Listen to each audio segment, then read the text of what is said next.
Hello friends, psychology की पाठशाला में आपका स्वागत है। यदि आप इस चैनल पर नए आए हैं और वीडियो अच्छी लगे, ऐसा नहीं है कि नए आए हैं, आपको यदि वीडियो अच्छी लगे और आप पहली बार आए हैं इस चैनल पर, तो इस चैनल को सब्सक्राइब करिएगा, क्योंकि इस चैनल पर साइकोलॉजी से रिलेटेड, एजुकेशन से रिलेटेड और रिसर्च मैथोडोलॉजी से रिलेटेड और थोड़ी ऊर्जा से, मोटिवेशन से रिलेटेड वीडियोस मिलते रहते हैं। आज आपकी साइकोलॉजी की पाठशाला में हमारा टॉपिक है टाइप्स ऑफ थिंकिंग।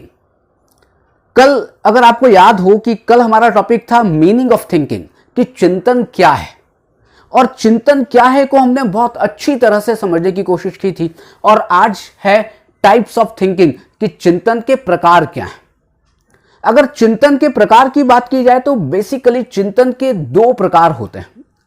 एक जिसको कहते हैं ऑटिस्टिक थिंकिंग और दूसरा जिसको कहते हैं रियलिस्टिक थिंकिंग।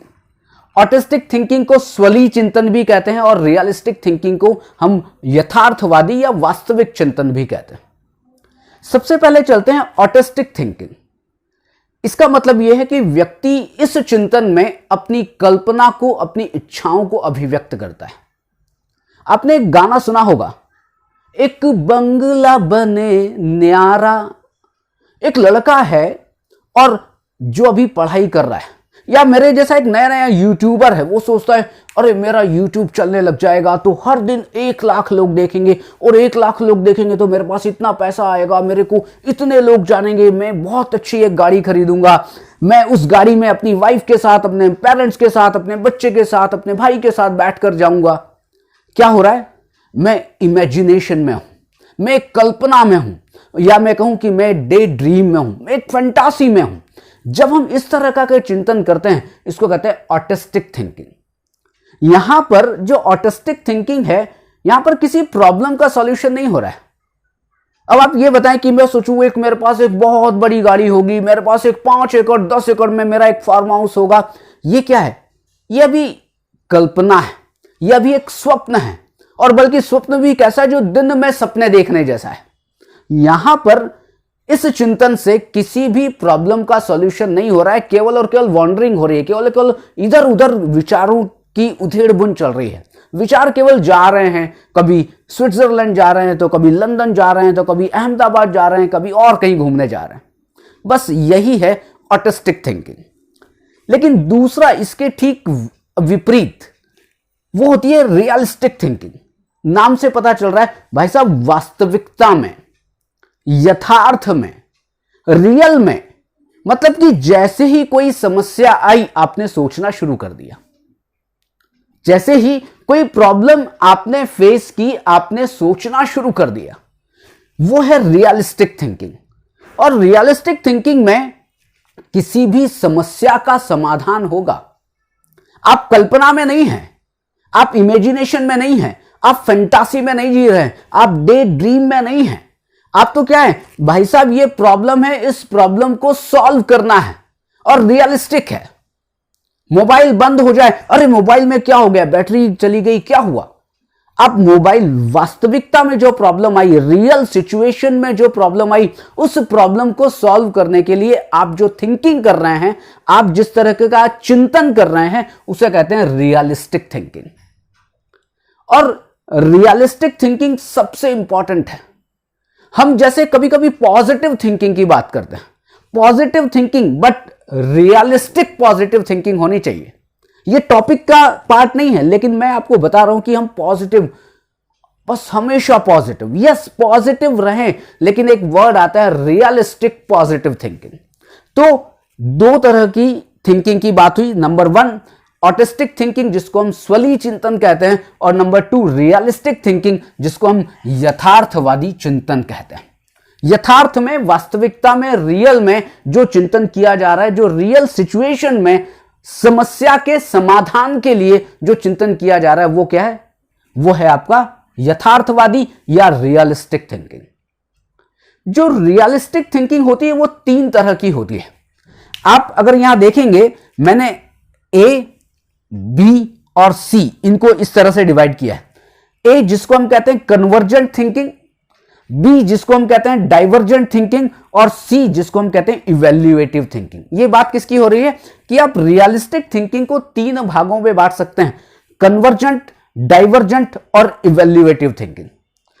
कन्वर्जेंट थिंकिंग का हिंदी, अगर डाइवर्जेंट थिंकिंग का हिंदी देखेंगे ना तो बड़ा टिपिकल है, याद नहीं होता है, बहुत जल्दी याद नहीं होता है। कन्वर्जेंट थिंकिंग को कहते हैं हम अभिसारी चिंतन, अभिसारी चिंतन। और डाइवर्जेंट थिंकिंग की हिंदी क्या होती है? अपसारी चिंतन। मुझे इंग्लिश वर्ड ज्यादा ठीक लग रहा है इसका, क्योंकि बड़ा आसान है, कन्वर्जेंट थिंकिंग, डाइवर्जेंट थिंकिंग। लेकिन हिंदी वालों के लिए कि अभिसारी चिंतन, अपसारी चिंतन। इस कन्वर्जेंट थिंकिंग का एक नाम और भी है, डिडक्टिव थिंकिंग, निगमनात्मक चिंतन। और डाइवर्जेंट थिंकिंग का एक नाम और है, इंडक्टिव थिंकिंग। आपने यदि सुना होगा डिडक्टिव मेथड और इंडक्टिव मेथड, बिल्कुल उसी डिडक्टिव मेथड से बना है डिडक्टिव थिंकिंग और इंडक्टिव मेथड से बना है इंडक्टिव थिंकिंग। तो यहां पर अब फिर हम शुरू करते हैं थोड़ा सा, convergent thinking, divergent thinking. Convergent thinking को हम कहते हैं अभिसारी चिंतन, डाइवर्जेंट थिंकिंग जिसको कहते हैं अपसारी चिंतन या अपसरण चिंतन। इस कन्वर्जेंट थिंकिंग का एक नाम और है डिडक्टिव थिंकिंग, निगमनात्मक चिंतन। और डाइवर्जेंट थिंकिंग का एक नाम और है इंडक्टिव थिंकिंग, आगमनात्मक चिंतन। साहब नाम की बात हो गई, अर्थ क्या होता है, मीनिंग क्या है? मीनिंग बड़ा ही सिंपल है, अगर आप इसको समझ लें तो आप कभी भी नहीं भूलेंगे। देखिए कन्वर्जेंट थिंकिंग, कन्वर्जेंट थिंकिंग का मतलब है कि आप दिए गए तथ्यों के आधार पर किसी परिणाम पर, किसी निष्कर्ष पर पहुंचे। फैक्ट्स अवेलेबल है, फैक्ट्स के आधार पर आप निष्कर्ष पर पहुंचते हैं। फैक्ट्स का मतलब बिल्कुल कि अच्छा अमेरिका की राजधानी कौन सी है, गुजरात की राजधानी कौन सी है, आपके 4 ऑप्शन हैं। गुजरात की राजधानी अहमदाबाद है, गांधीनगर है, वडोदरा है या सूरत है। फैक्ट्स हैं, फैक्ट्स के आधार पर नहीं साहब गांधीनगर है। 2 + 2 क्या होता है? 4 होता है। अच्छा 3 × 2 क्या होता है? 6 होता है। फैक्ट्स के आधार पर। अच्छा पानी का सूत्र क्या होता है केमिस्ट्री में? तो साहब H2O होता है। यहां पर क्या है? फैक्ट्स के आधार पर आप किसी निष्कर्ष पर पहुंच रहे हैं। इसको बहुत ही सिंपल तरीके से देखें, कहीं पर धुआं निकलता है, देखिए धुआं बहुत जगह से निकलता है, मैं तो बात कर रहा हूं कहीं पर असलियत में, वास्तविकता में कहीं पर आपको दिख रहा है कि धुआं उठ रहा है। आप क्या कहते हैं? अरे धुआं है मतलब आग होगी, आग होगी। आपको आग दिख नहीं रही है, आपने धुआं क्या है? धुआं है फैक्ट, धुआं है ऐसा तथ्य जिसके आधार पर आप निष्कर्ष पर पहुंच रहे हैं। आप रोड पर जा रहे हैं और रोड पर जाने के बाद आपने क्या किया? आपकी जो देखा कि अरे बहुत सारी भीड़ लगी हुई है किसी मेन हाईवे पर, और आप क्या सोचेंगे? एक्सीडेंट हुआ होगा, एक्सीडेंट हुआ होगा। आपने किसके आधार पर यह कहा कि एक्सीडेंट हुआ होगा? आपने भीड़ को देखा, और पहले आपने जब भी रोड पर भीड़ देखी थी आपको ऐसा ही अनुभव हुआ होगा या ऐसी ही कोई चीज, कोई एक्सीडेंट मिला होगा। तो कन्वर्जेंट थिंकिंग में क्या है? कन्वर्जेंट थिंकिंग में है फैक्ट्स के बेस पर सॉल्यूशन को निकालना, फैक्ट्स के बेस पर सॉल्यूशन को निकालना। अब डाइवर्जेंट थिंकिंग पर बात आते हैं। डाइवर्जेंट थिंकिंग का मतलब है कि साहब फैक्ट्स तो है, तथ्य अवेलेबल है, लेकिन अपनी ओर से कुछ जोड़ दो। अपनी ओर से कुछ जोड़कर जब आप चिंतन करते हैं उसे कहते हैं डाइवर्जेंट थिंकिंग। ये क्या है? आप कहेंगे मार्कर है, इससे क्या किया जाता है? लिखा जाता है, कन्वर्जेंट थिंकिंग।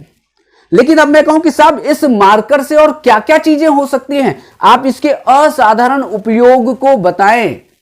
आप क्या क्या चीजें सोच सकते हैं? साहब इससे मार भी सकते हैं, साहब इससे लाइन भी खींच सकते हैं, साहब इससे मूछे भी बना सकते हैं, साहब इससे पेंटिंग भी बना सकते हैं, साहब इससे कील भी ठोक सकते हैं, साहब इससे टक टक टक टक आवाज भी कर सकते हैं। क्या हो रहा है? आप बहुत सारी चीजों के बारे में सोच रहे हैं, मतलब कि मल्टीपल सॉल्यूशंस क्या हो सकते हैं, मल्टीपल आंसर्स क्या हो सकते हैं, मल्टीपल यूजेस क्या हो सकते हैं इस मार्कर के। मेन यूज की बात नहीं कर रहा हूं मैं, किससे क्या किया जाता है? लिखा जाता है, ये इसका मेन यूज है। मतलब कि इस फैक्ट्स के आधार पर आपने कहा लिखा जाता है, क्यों? क्योंकि आपने देखा था लिखते हुए। यहां भी आप देख रहे हैं जो लिखा जाता है वो है आपका कन्वर्जेंट थिंकिंग। लेकिन जैसे ही आप बात करेंगे अनयूजुअल, साहब इससे और क्या क्या किया जाता है, कहेंगे डाइवर्जेंट थिंकिंग या इंडक्टिव थिंकिंग। मतलब कि आप कुछ और नया जोड़ रहे हैं और नया जोड़ने के बाद आप समस्या का समाधान कर रहे हैं। आपने पजल देखा था ना, मैंने कल भी आपको समझाया था कि कोई पजल है, आप उसको सॉल्व करें, लाल पीला नीला काला इन सबको जोड़ें, एक जैसा बनाएं, तो आप क्या करते हैं, अलग अलग तरीके से उसको घुमाते हैं, जोड़ते हैं। वहां पर क्या करना है, आप अपनी तरफ से कुछ लॉजिक लगा रहे हैं, अपनी तरफ से कुछ ना कुछ एक्सपीरियंस का यूज कर रहे हैं, अपनी तरफ से कुछ नया जोड़ने की कोशिश कर रहे हैं, और नया जोड़ने के बाद आप किसी समाधान पर पहुंचते हैं। यहां पर क्या है, कन्वर्जेंट थिंकिंग में क्या है, ये एक ऐसा चिंतन है जहां पर समाधान फिक्स है, सॉल्यूशन फिक्स है। साहब 2 + 2 4 ही होता है, कहेंगे 5 होता है, नहीं साहब 5 नहीं होता है, 2 + 2 4 होता है। फैक्ट्स बिल्कुल फिक्स है, सॉल्यूशन बिल्कुल फिक्स है। भारत की राजधानी कौन सी है, साहब दिल्ली है, फिक्स है। आप क्या कर रहे हैं, बिल्कुल फिक्स, मतलब कि कोई भी एक, हम कहते हैं ना कन्वेंशनल तरीका है, बिल्कुल परंपरागत रूढ़िगत तरीका है, और उसको कहते हैं कन्वर्जेंट थिंकिंग। लेकिन अब आपसे कहें डाइवर्जेंट थिंकिंग, अभी मैं जो बात कर रहा था कि मार्कर की मैंने बात की, मैंने कहा कि एक पत्थर है और पत्थर के अनयूजुअल यूजेस, मतलब कि आप बहुत सारे यूज बताइए। ठीक है, पत्थर को अब आप 50 नहीं 100 यूज बता सकते हैं। इसमें क्या हुआ, यहां पर सॉल्यूशन फिक्स नहीं है कि साहब पत्थर से केवल कील ठोकी जाती है, नहीं साहब पत्थर से किसी का सिर भी ठोका जाता है। तो सिर भी ठोका जाता है, मतलब और भी सॉल्यूशंस आ सकते हैं, मल्टीपल सॉल्यूशंस अवेलेबल हैं। यह है डाइवर्जेंट थिंकिंग या इंडक्टिव थिंकिंग। और डाइवर्जेंट थिंकिंग को एक चीज से आप समझ सकते हैं, बिल्कुल सीधा सीधा सा मतलब है क्रिएटिविटी। अब क्रिएटिविटी में क्या किया जाता है, नई चीज को बनाया जाता है, नई चीज को सृजन किया जाता है, वो क्रिएटिविटी। और डाइवर्जेंट थिंकिंग में कन्वर्जेंट थिंकिंग में एक बात और समझ सकते हैं, ये किससे रिलेटेड है, इंटेलिजेंस से। मतलब कि बुद्धि के साथ जो है वही है, इसके अलावा कुछ अलग नहीं है। यहां पर क्या है, बुद्धि की तो बात है, लेकिन यहां पर क्रिएटिविटी ज्यादा है, यहां पर कुछ बनाने की बात ज्यादा है, यहां पर कुछ नया सोचने की बात ज्यादा है। पहले से जो चीज है और नया सोचें, क्रिएटिविटी। तीसरी थिंकिंग आती है इवैल्यूएटिव थिंकिंग। इवैल्यूएटिव थिंकिंग का मतलब क्या है कि साहब जैसा है वैसा स्वीकार ना करें। आप कहें कि ऐसा, मैं कह दूं कि साहब ऐसा करो, एमआई का टीवी खरीद लेना बड़ा अच्छा है, मैं कहूं साहब सैमसंग का टीवी खरीद लेना बड़ा अच्छा है। अरे साहब क्यों खरीदे, मैं कोई एमआई को प्रमोट कर रहा हूं, मैं कोई सैमसंग को प्रमोट कर रहा हूं, नहीं।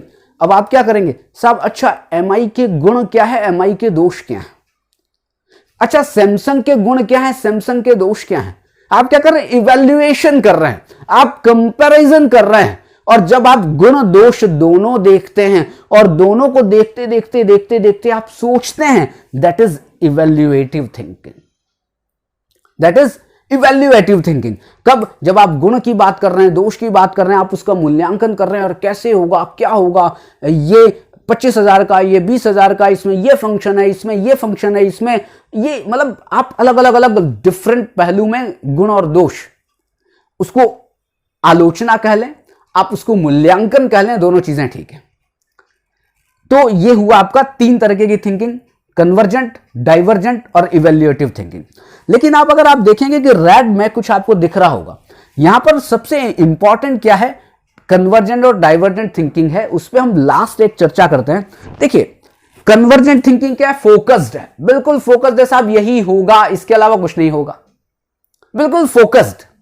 आप एक ही सिरे पर जाएंगे साहब, सुई में धागा पिरोना है, सुई में धागा एक ही जगह से पिरोया जाता है, यहां से डालो और यहां से निकाल लो, फोकस्ड। ऑब्जेक्टिव, ज्यादा सोच नहीं सकते, बिल्कुल ऑब्जेक्टिव। कितने हाथ है, 3 नहीं साहब 2 हाथ है, फिक्स है। कितने पैर हैं साहब, 2 पैर हैं, फिक्स है। मतलब कि कोई भी 2 अर्थ नहीं, एक फिक्स्ड सॉल्यूशन है, बिल्कुल फिक्स्ड, ऑब्जेक्टिव। अब कन्वर्जेंट या डिडक्टिव में क्या होता है, स्पीड और एक्यूरेसी की। साहब जब आपको चीजें पता है, इसी रास्ते से जाना है तो स्पीड होगी नहीं होगी, इसी रास्ते से जाना है यही होगा तो एक्यूरेसी भी ज्यादा होगी।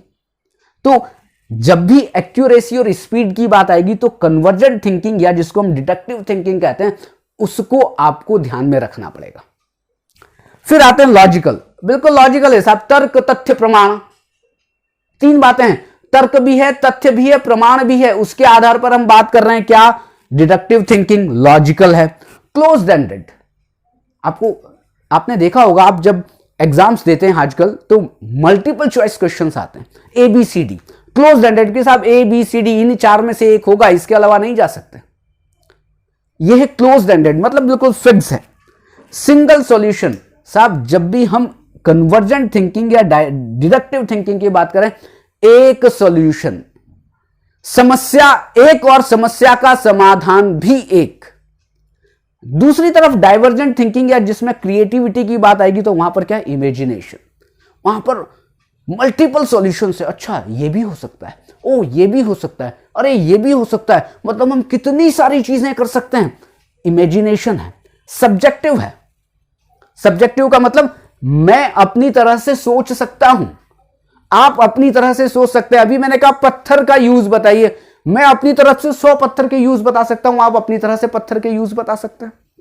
सब्जेक्टिव, जैसे कि आपको मैंने कहा एक ऐसे लिखें, किसके ऊपर, आप एक ऐसे लिखें किसी एक अच्छे विश्वविद्यालय के ऊपर, कोई भी एक विश्वविद्यालय का नाम लिख लेते हैं। जैसे मेरा अपना विश्वविद्यालय है लकुलिश योग यूनिवर्सिटी, तो लकुलिश योग यूनिवर्सिटी पर आप ऐसे लिखें, जैसा मैं फील करता हूं वैसे मैं लिखूंगा और जैसा आप फील करते हैं वैसा आप लिखेंगे। सब्जेक्टिविटी। मेनी सॉल्यूशंस, बहुत सारे सॉल्यूशंस अवेलेबल हैं, फिक्स नहीं है। फ्लेक्सिबल, साहब कहीं भी जा सकता हूं, कुछ भी सोच सकता हूं, कैसे भी सोच सकता हूं, बहुत सारे multiple options. Open ended, I am free, किसके लिए, सोचने के लिए। साहब खुला आकाश है, उस खुले आकाश में सोचूं, मैं कुछ भी किसी भी तरीके से किसी भी डायमेंशन के बारे में सोचूं। Open ended and brain storming, साहब घोड़े खोल देती है, दिमाग के घोड़े खोल देती है। कौन सी, क्रिएटिविटी। दिमाग के घोड़े खोल देती है कौन सी, डाइवर्जेंट थिंकिंग या जिसको आप कहते हैं इंडक्टिव थिंकिंग, ब्रेन स्टॉर्मिंग। जितना ज्यादा आप दिमाग को दौड़ाएंगे, ये होगा ये होगा ये होगा, किस तरीके से दौड़ने की कोशिश कर रहे हैं, दिमाग को दौड़ाने की कोशिश कर रहे हैं, दैट इज इंडक्टिव थिंकिंग और डाइवर्जेंट थिंकिंग। तो अब आपको समझ में आ गया है, फैक्ट्स के आधार पर बात करनी हो, कन्वर्जेंट थिंकिंग, डिडक्टिव थिंकिंग। अगर फैक्ट्स में कुछ और अपने तरीके से मिर्च मसाला डालना हो, नया बनाना हो, तो आप बात करें डाइवर्जेंट थिंकिंग या उसको कहें इंडक्टिव थिंकिंग। आप नया कुछ आगमन करें और उसको आप क्रिएटिविटी भी कह सकते हैं। तो मुझे लगता है कि आज हमने बहुत ही अच्छी तरह से इस टॉपिक को समझा है। अब मैं कह रहा हूं वीडियो अगर पसंद आया हो, पहली बार इस चैनल पर आए हो तो सब्सक्राइब करना मत भूलिएगा, क्योंकि साइकोलॉजी, एजुकेशन, रिसर्च मैथोडोलॉजी, इन सब के वीडियोस इस चैनल पर आपको हमेशा मिलते रहेंगे। तो थैंक यू वेरी मच।